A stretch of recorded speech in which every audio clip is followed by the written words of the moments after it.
Okay, welcome to today's class. This is day two of the MOC, and in the earlier class, we laid a foundation about money, how that crypto actually has the properties of money, and we looked at the different properties of money, functions of money, um, and the different kinds of money we've had in the different ages, and how that now we live in the internet age, and Bitcoin and crypto are the money of the internet. We also looked at monetary policies uh, of different different central banks of different countries, and how that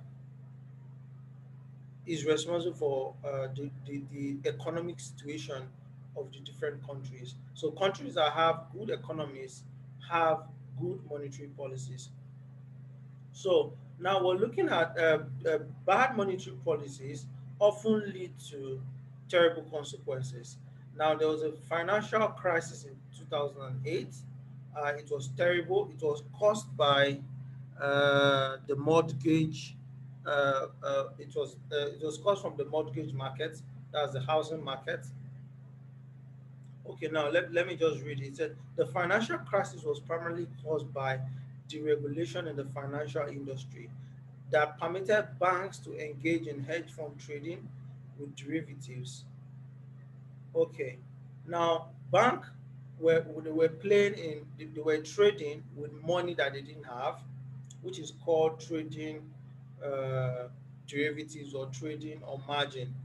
And it was also thought that the people were taking out loans, excessive loans, to buy houses, loans that they couldn't afford to pay.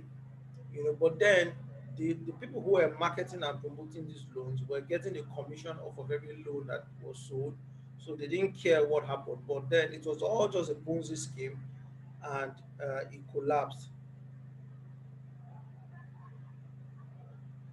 Now, you guys will have this document later, and you can have the details. So the housing market collapsed, and when it collapsed, most of the banks had given out loans to these people who were not able to pay. So when people started defaulting on their loans, meaning they were not able to meet up with their loan obligation, it means the banks too had to be insolvent for a while. So that was going to collapse the whole economy. So usually when there's a crisis like that, the Federal Reserve Bank, that the Federal Reserve, prints more money to bail out banks. So banks got a bailout, you know, and very few people were punished for letting that kind of thing happen under their watch. So it has at this point that whoever created Bitcoin said we've had it. We cannot depend on the government to manage money.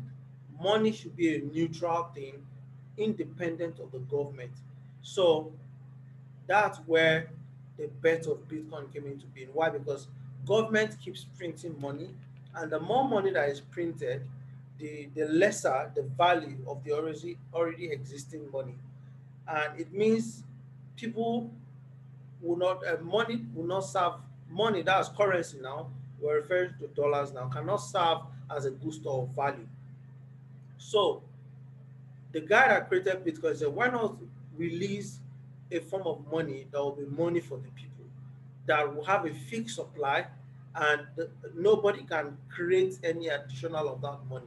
So that's how Bitcoin came into being in 2008, after a few months after the global financial crisis started.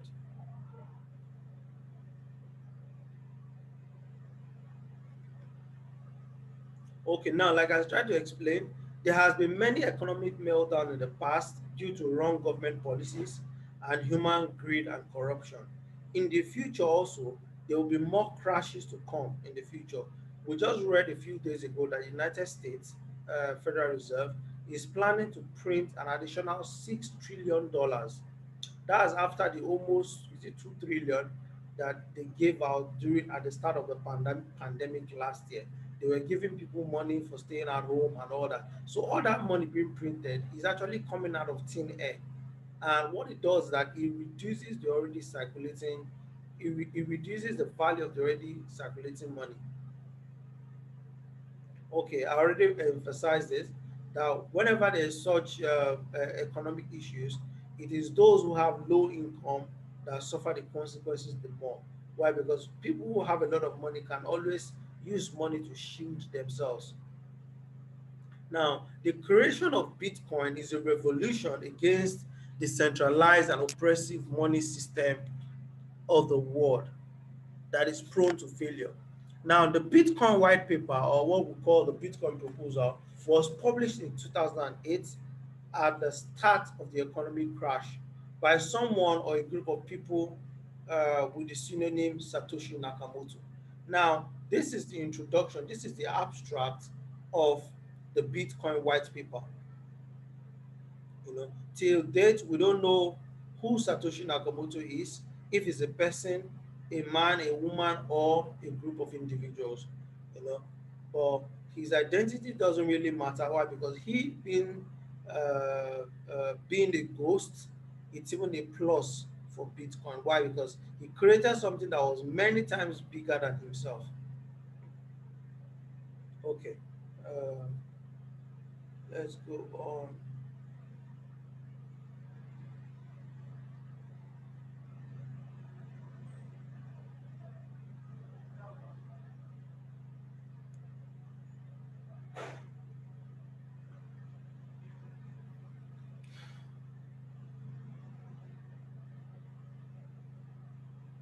Okay, sorry guys.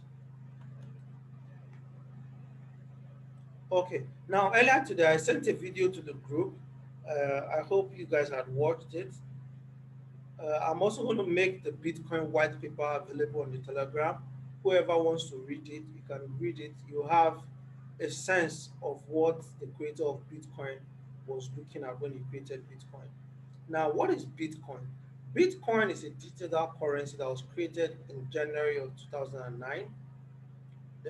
The idea for Bitcoin came about in 2008, but then the Bitcoin itself, the idea for Bitcoin came in the Bitcoin proposal, but the Bitcoin itself didn't come live until January of 2009. Now, Bitcoin offers a promise of low transaction fees than traditional online payment mechanisms, and unlike government issued currencies, it is operated by a decentralized authority, meaning Bitcoin is not controlled or governed by anyone. You know, no single person decides what happens with or for Bitcoin. Unlike fiat currency, Bitcoin is created, distributed, traded, and stored with the use of decentralized ledger system, also known as blockchain. There are no physical Bitcoins, only balances kept on the public ledger that everyone has transparent access to.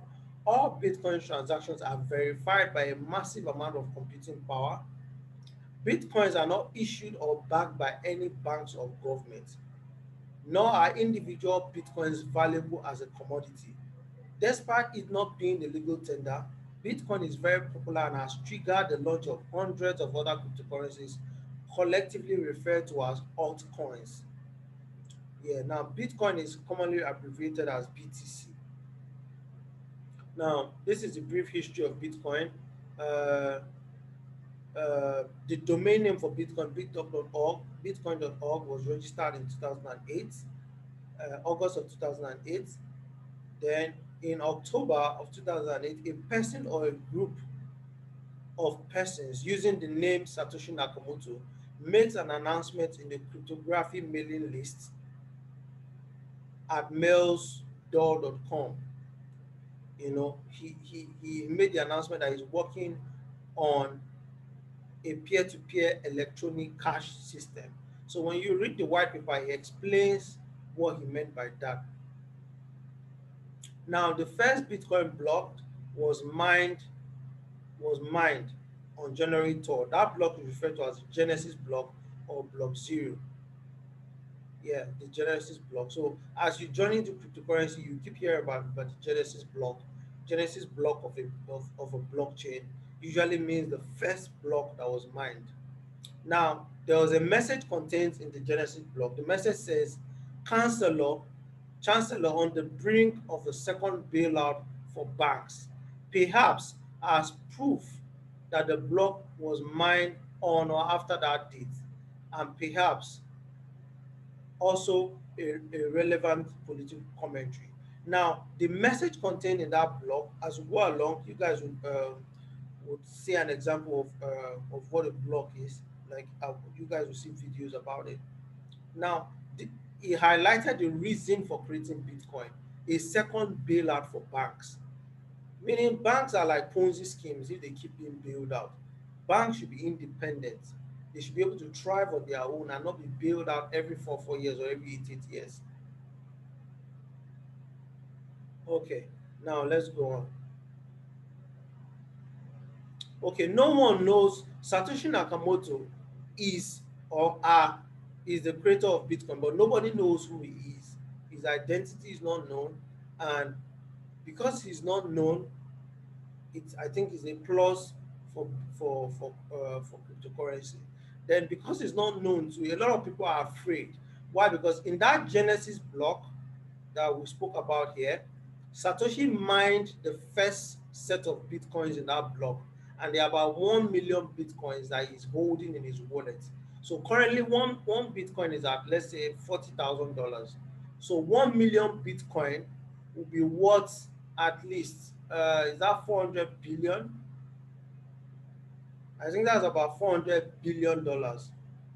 One if one bitcoin is $40,000, then 1 million bitcoin should be about $400 billion. Now, that's the amount of money that Satoshi has. So a lot of people are afraid that since this guy is not known, it's not possible for him to one day sell his entire Bitcoin and crash the entire market. Why? Because when there's excess supply of a thing, the price of that asset goes down. So if one person is holding, there are only 21 Bitcoins that will ever be created. We'll look at that later in our next practical class.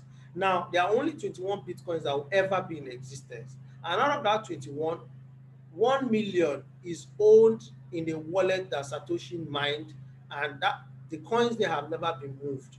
Then, of course, there are people who have owned Bitcoin at some point who forgot their password or lost their coins. Now, that means that a lot of coins are lost. I personally had a wallet in 2016 where I had 0.5 Bitcoin, and I can't remember. I don't have access to that wallet, so that's about $20,000 sitting down somewhere, and I don't have access to it.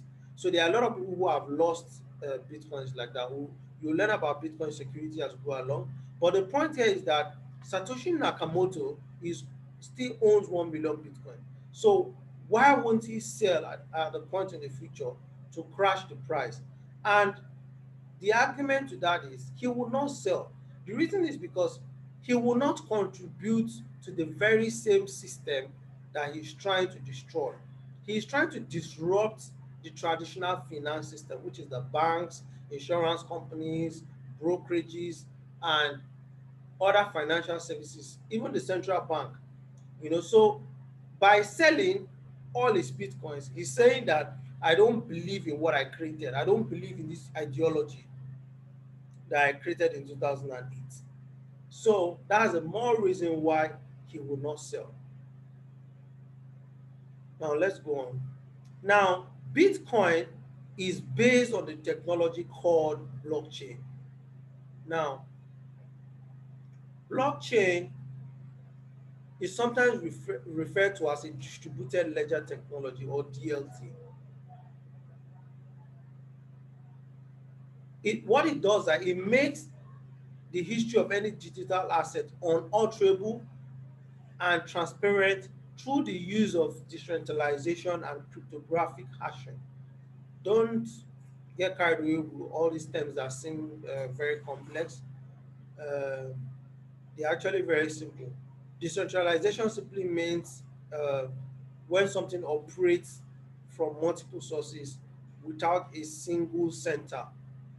Then cryptography simply means a form of computer programs that, that does a particular thing.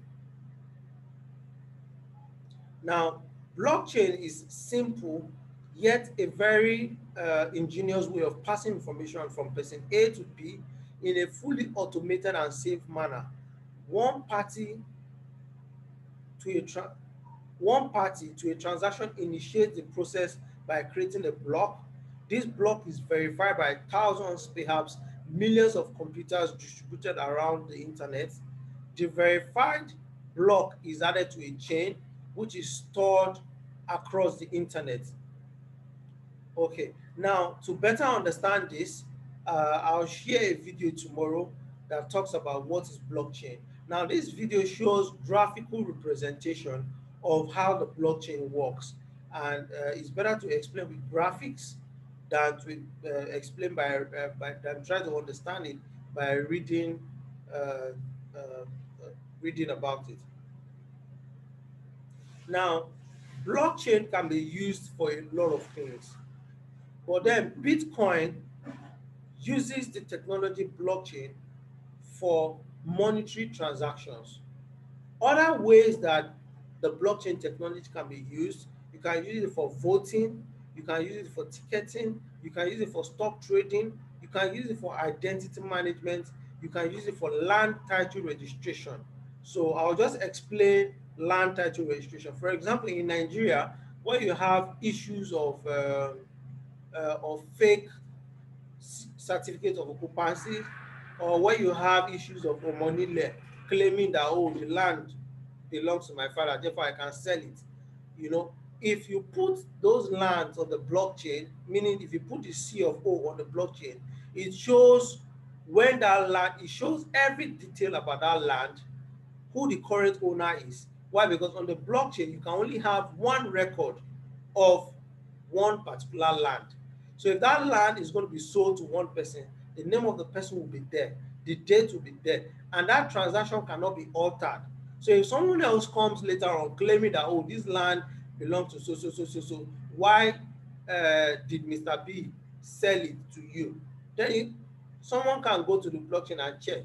This land never belonged to so. This land, this is the original owner, and it has not changed.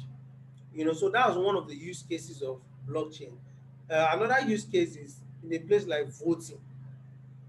At times where in elections, especially in a place like Nigeria, where you have double voting or you have underage voting, or you have all these irregularities coming off of voting. Why? Because some people are deliberately manipulating the records. If you use a blockchain technology, it cannot be manipulated. Why? Because everything is on the open. No one can go and falsify any record. If Mr. A did not vote, it shows on the blockchain Mr. A did not vote. Then if Mr. B votes, is there, and the record is automatically stamped with the time it happened, and it cannot be altered. Now that's what makes the blockchain technology revolutionary. Now these are the pillars of a blockchain. The reason why Bitcoin is successful as a blockchain is because it has these pillars. Number one is decentralization, meaning it's not just one person who is involved. Satoshi started it, but then the thing became bigger than him. A lot of people bought into the idea. And here am I, a young guy in Africa, and I'm talking excitedly about cryptocurrency. Why? I've bought into the vision, I've seen the idea, I understand it now, it has become like mine. Do you understand? I understand it. I believe in it. So it is fully decentralized. The same way there are people in Kenya, people in America, in China, everybody participating in a decentralized manner. Participating either as people transacting in Bitcoin, people mining Bitcoin, people operating exchanges in Bitcoin. So there is a full decentralization. No one person can come out tomorrow and say, okay, let's print more Bitcoin or let's shut Bitcoin down. It cannot happen. The technology, once it starts, it cannot end. That's how it is. Until everybody at the same time decides that, okay, let's stop using a blockchain. That's when it goes away. But then what is the probability that of all the millions, hundreds of millions of people around the world who are interested in blockchain will stop using it all at the same time? The next key pillar of the blockchain is transparency. Everything on the blockchain is transparent. You can see transaction of 2009. You can see search and see the transactions. They cannot be altered. There are some transactions I did in Bitcoin in 2016. Till today, I can check my wallet and see those transactions. It cannot be altered. So I cannot go and say, oh, I'm falsifying records. During the EndSARS protest, the feminist coalition, they were collecting money in Bitcoin. And at a point, they tried lying about the funds that, oh, something happened to the funds. They couldn't even lie. Why? Because the record is clear that what they were saying was false.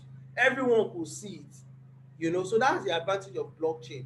If you prepare all your budgets using the blockchain, for example, and you are allocating cash using the blockchain, everything will be transparent. There will be no issue of missing funds. They will trace it to wherever it went to. Do you understand? The next thing is immutability. Immutability means once the record is there, it cannot be changed. Nobody can reverse it. It's immutable. Now, these are the elements of a blockchain. We looked at the pillars, what makes a blockchain a blockchain. So, without any of these elements, the blockchain is not a blockchain, it's something else. But then, here are the pillars, elements of a blockchain. It has to be a peer to peer network, meaning I should be able to do a transaction with someone else directly without the use of a middleman. Then the second one is cryptography, meaning that my transaction should be encrypted. Meaning, if I send a transaction to you, the other party, no one else should be able to know what that transaction is about until they have maybe a transaction hash to look up that transaction. But it on the open like that, it won't be clear what it is. Why? Because it is encrypted. Next, there must be a consensus algorithm or group of rules, to be followed by everybody. Now, in Bitcoin, there are rules. There are rules that says that, okay, number one, if I have only one Bitcoin in my wallet, I can only send less than one Bitcoin or exactly one Bitcoin. I cannot have one Bitcoin and try and send two Bitcoins. It cannot work. So those are part of the rules. The rules also involves that once I send a Bitcoin transaction, for it to be valid, it has to go through a series of blocks, for it to be confirmed as a valid transaction. So those are part of the rules. So this is referred to as a consensus algorithm that everybody relies on. And who are the people involved? The people involved are the miners, people who are responsible for running the computer programs that enables the easy that enables for ease of transactions for the people who are transacting in bitcoins. So you have the miners and you have those transacting in Bitcoin. Then you have the developers, those working to improve the code, improve the efficiency of the Bitcoin or the blockchain network. Now, there should also be punishment and reward. Now, there are other blockchains that a few people control a majority of what happens on the blockchain. Now, that's not full decentralization. This doesn't happen in Bitcoin because whoever tries to take over the system, there's a punishment for it. If you try and increase your mining power so that you'll be the one mining all the whole bitcoins, the system on its own just resets itself in a way that makes it impossible for you to do that. And for whoever retains the model set by the system, there's a reward. So when you mine a coin, when you mine a block as a miner, you get rewarded in bitcoins. Then the next element of a blockchain is adoption. You know, Bitcoin would have been successful if the adoption was not massive enough. If it stopped with Satoshi and his friends, then Bitcoin would have gone far.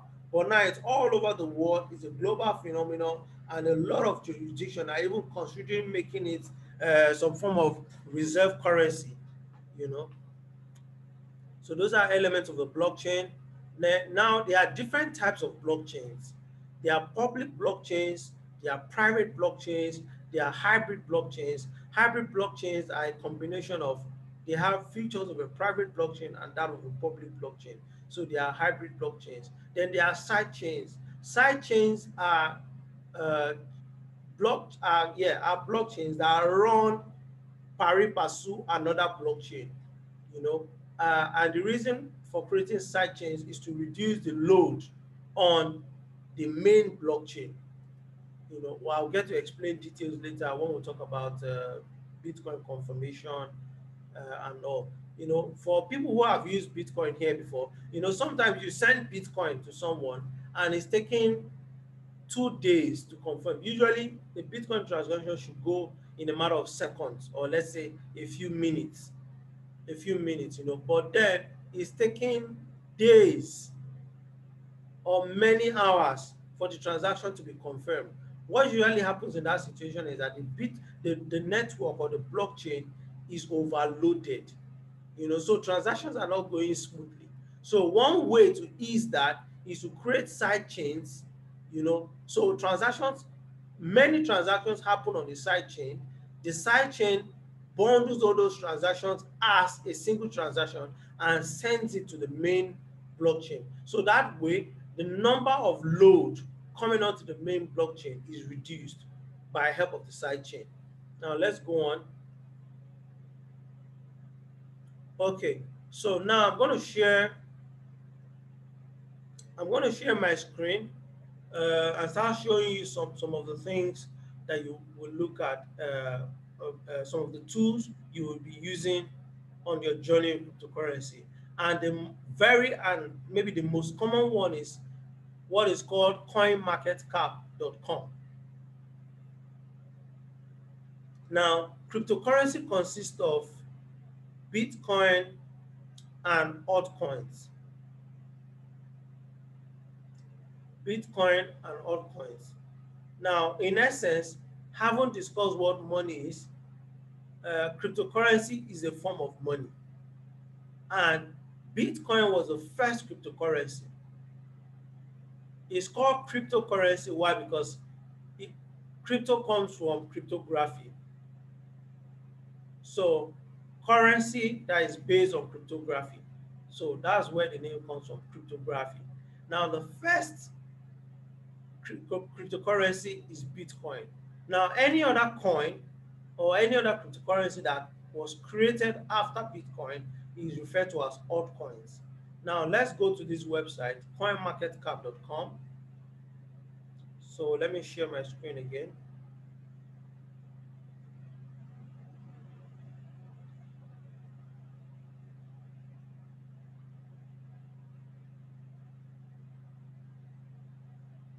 Okay,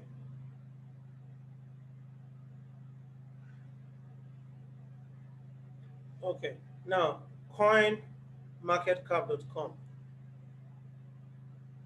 Uh, sorry, I'm using dark mode, so let me use another browser.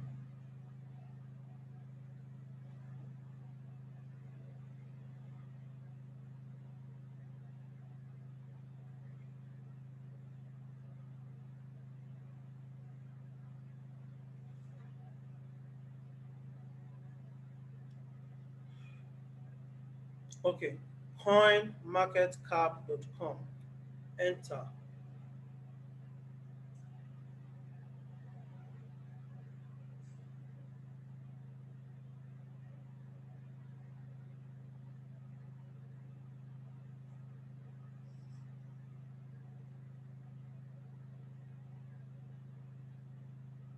Okay, so when you come to coinmarket.com, this is what you see.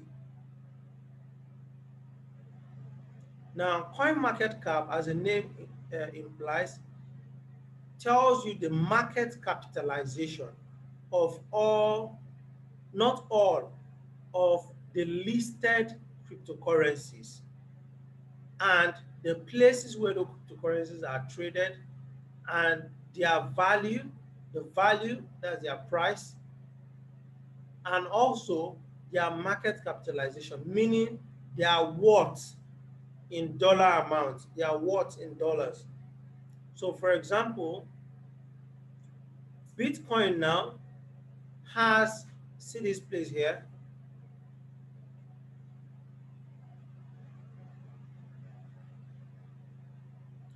Bitcoin, this is Bitcoin. Bitcoin is number one.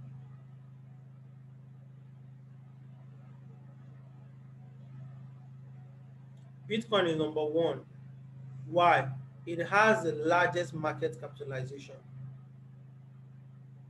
Over one, two, three, four, $724 billion.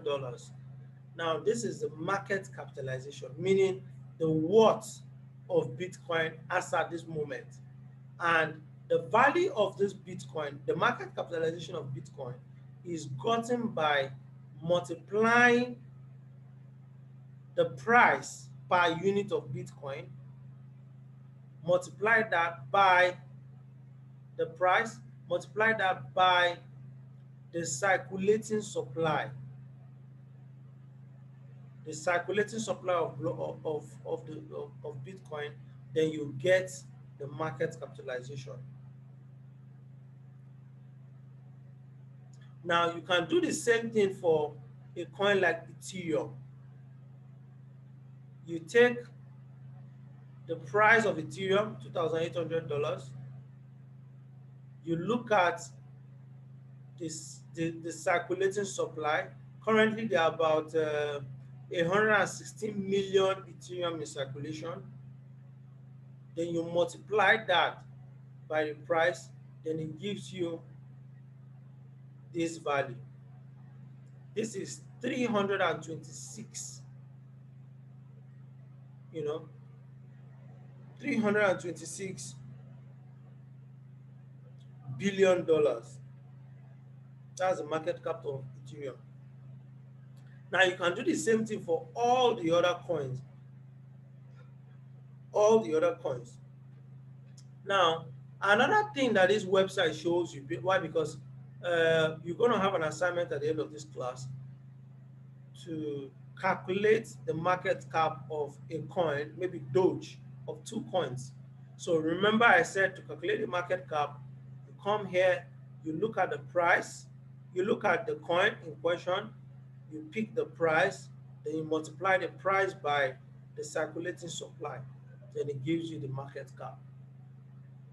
Now, this website, coinmarketcap.com, also shows you the number of cryptocurrencies that has been listed on different exchanges and on this coin market cap. It tells you there are over 10,270 coins, 70 coins and tokens. That's 10,000, over 10,000 cryptocurrencies. The last time, as at uh, May or June, no, as at sorry, April or May, there are just about 9,600. So it means an average of maybe 10 or more or 20 are being created every day. And now this exchange, this website also shows you the exchanges.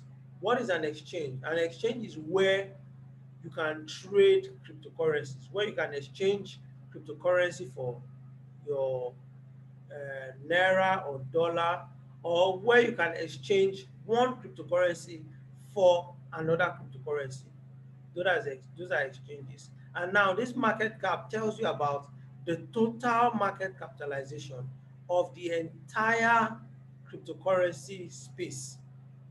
Meaning, if you add all the existing coins, if you add their value, their market cap, meaning for all of them, if you multiply the price by the circulating supply and you add everything together, you arrive at $1.7 trillion. Now, this market is growing very fast. As at 2016, when I joined, the entire market cap of the whole cryptocurrency, I think, was just about was it $5 billion? Was less than $20 billion as at then, maybe 40, well, maybe $40 billion. It was really, really small as at that time. It was $40 billion in 2017, but as at 2016, it was just under $5 billion. Now, what tells you? Only God knows how much the market will have grown in the next few years. And that's why I tell everybody the cryptocurrency market will be the stock market of the world. Now, in Nigeria, a lot of Nigerians don't even trust the Nigerian stock market. They cannot invest there. All the companies they are dying, they are not doing well. And the same federal government will not give you access to invest in other stock markets of countries abroad, like in the US now. You cannot just be a Nigerian citizen and go and invest in the US stock market. It's not that easy. You know, you need to be an accredited investor and you need to have a certain network. But people do it today with the use of some tools, but then you are not actually trading the real stock of those countries because you don't hold the share certificates, so you cannot get dividends. You know, but in cryptocurrency, there are no limits to what you can do. You can have access to any coin, anywhere, any part of the world. So a point is going to come where almost everyone in the world will see the cryptocurrency market as the place where they should be trading. Why? Because there are no regulations are good, but then excess regulations can be a bad thing. It stifles development. You know, so that's it. So in on coin market cap, there are lots of features. There's DeFi. We'll talk about DeFi. We'll talk about NFTs later. Then we'll talk about the different ecosystems that different coins belong to, different tokens belong to. Then we'll talk about other things like yield farming, staking. We'll get into all those details gradually. But first, I wanted to get you acquainted with this website that you've been making a whole lot of reference to. So, what are the other ways to use coin market cap? For example, if I tell you of a coin and I say, okay, there's a coin called Doge. Let's say there's a coin called Doge. You want to learn about Doge. You come to this website, you come here, you type Doge, Doge. One of the richest men in the world, Elon Musk, has been talking a lot about Doge. So you want to learn about it, you come here, click on Dogecoin. Now, this tells you almost everything you want to know about Dogecoin. It gives you a link to their website. You can click on this link and go to their website. You know, click on this link, it takes you to their website.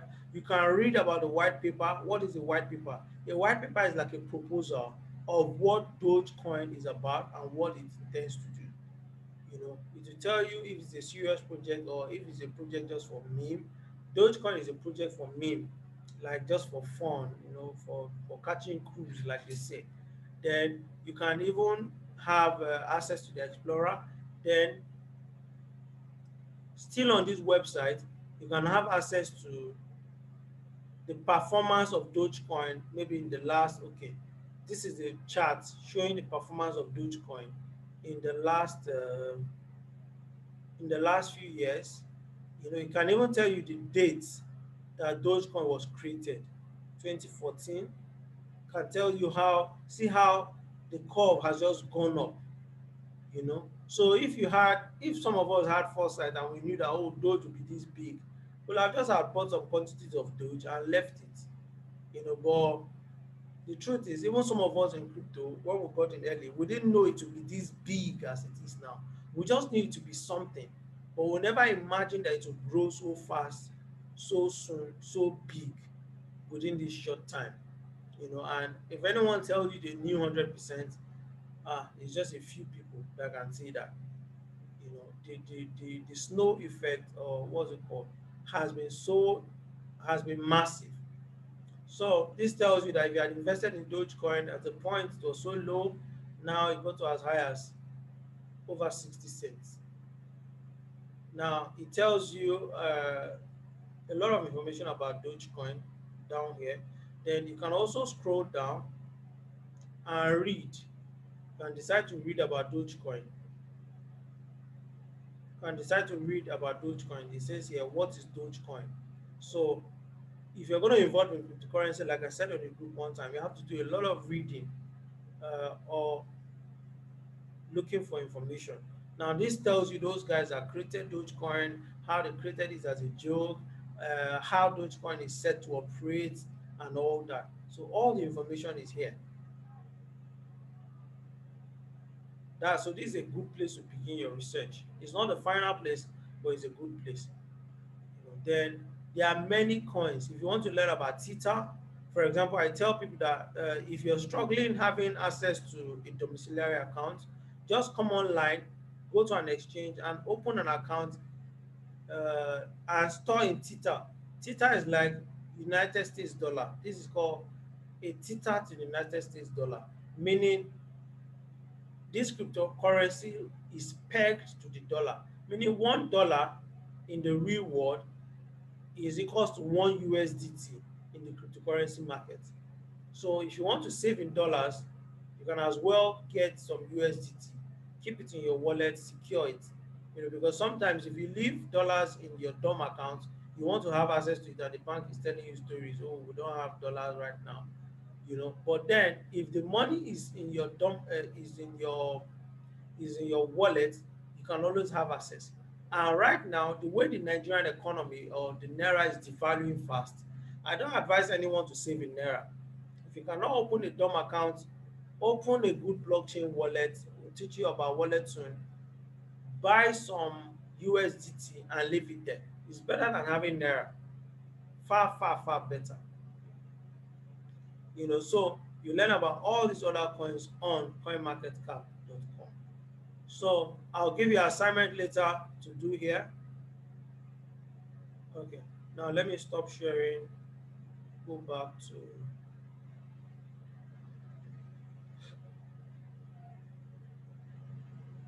Okay. So we've looked at this.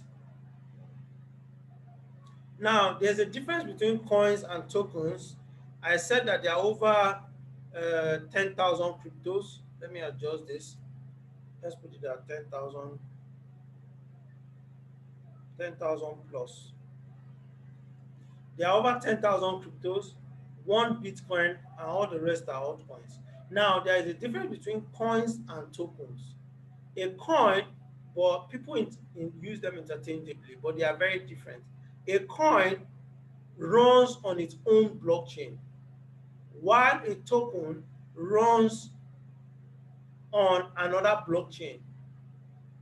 And that other blockchain can be the Ethereum blockchain, the Polkadot blockchain, the Solana blockchain. We'll talk about all this later, but just know today that there's a difference between the two. Why? Because if you have attended Master of Crypto, then you should know the difference between the two.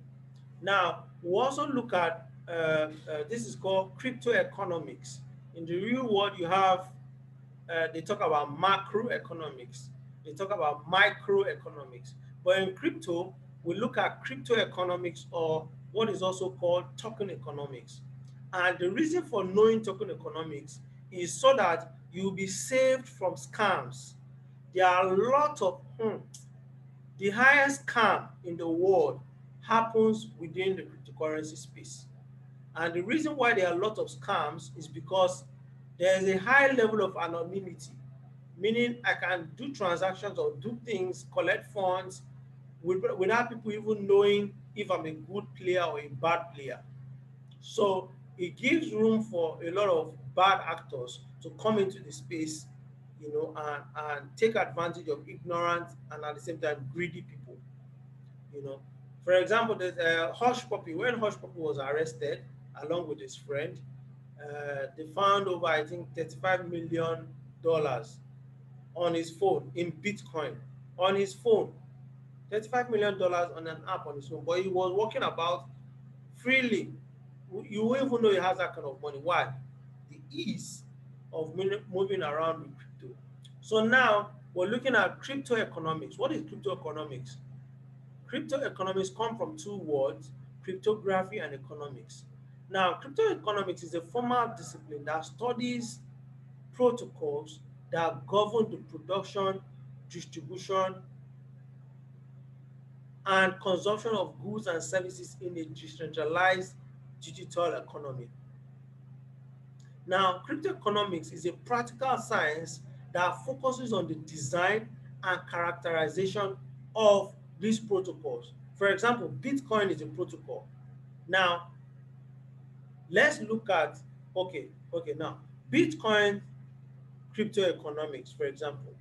Let's look at Bitcoin crypto economics. Now, The instruction in the blockchain is number one, create a chain of immutable blocks. And the crypto economics is, like we said in the definition, involves cryptography and economics, so you cannot separate the two. Now, the first instruction in the line of computer program is that create a chain of immutable blocks, maintain a maintain a state in the blocks, maintain a clock. No, these are just terms. Now, I'll send you a video to watch about this crypto economics. But then let me show you for today. We'll end here today. But before we end, let me show you some of Bitcoin's crypto economics. So I'll share my screen again, take you to CoinMarketCap. Now we're on CoinMarketCap.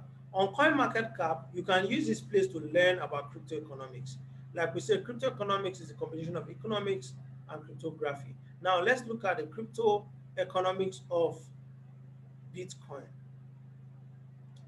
Now, you look at the circulating supply. Then there's also something called the total supply. Now,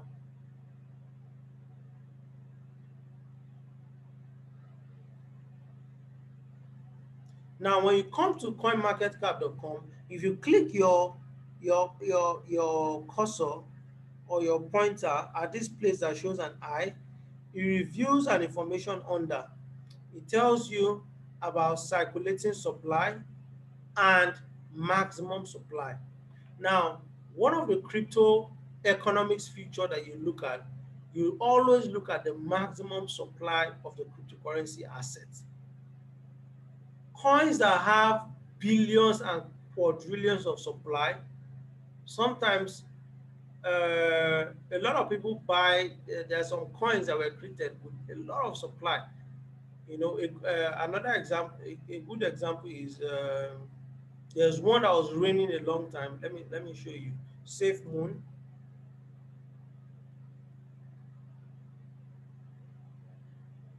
This rained a lot some months ago, but then when you look at the charts, it's very heartbreaking.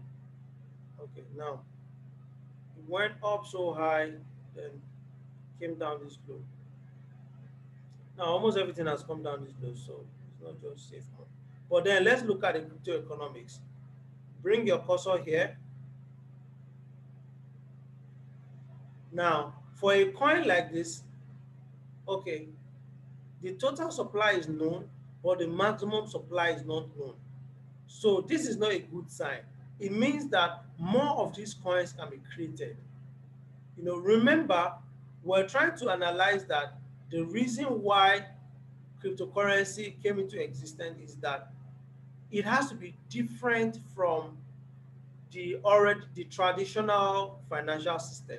In the traditional financial system, there is no limited supply or total supply of the money that will be printed or that will be in existence. Meaning at any point when government needs money, they create more money. But in crypto, for it to be a good store of value, it cannot be designed that way. So the manner in which a coin is designed to create either deflation, which is to preserve value over time, is what is referred to as a crypto economics. Now, in considering crypto economics, you look at the circulating supply, you look at the total supply, then you look at the mechanism that that coin has. Is it possible that the circulating supply of that coin can be reduced over time as people use it? Or will more and more of that coin be produced as people use it, as people transact in it? So this all falls under crypto economics. So as you read and you know more in detail, then you won't just buy any coin because it is cheap. Like coin, for example, Dogecoin, for example, let me search Doge. Let's go back. Okay, let's go back to see Doge. Dogecoin, for example, is the top. most valued cryptocurrency. And the reason why is this valuable is not because it's actually solving any unique case. Also looking at crypto economics, you look at the proposition, what that project, cryptocurrency project, is trying to solve. Is there a valid case? Is there a need for this kind of technology? Like Tita, for example, there was a valid need for it. People need to have some form of stability, or yeah, some form of stability in the market, instead of having all their money in Bitcoin or any other asset. They can choose that, oh, I want the value of my crypto to be stable. So I'd rather hold USDT than hold an asset like maybe Dogecoin that keeps going up and down. Now, Dogecoin, for example, is worth about, okay, currently is worth 40 cents.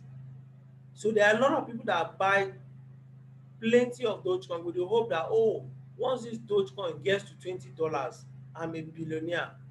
But what they don't know is that what we focus on in ranking a coin is not actually the price, but its market capitalization, its market cap. So if you have a coin, for example, Dogecoin has one, two, this is 129 billion Dogecoin in existence, and more could be printed with time.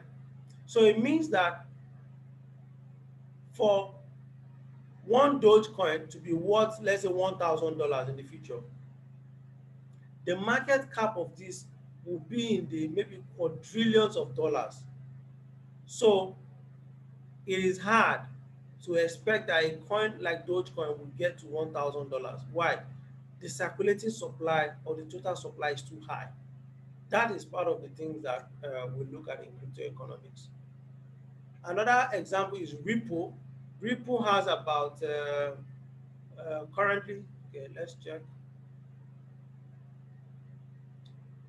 We'll have a maximum supply of 100 billion Dogecoins.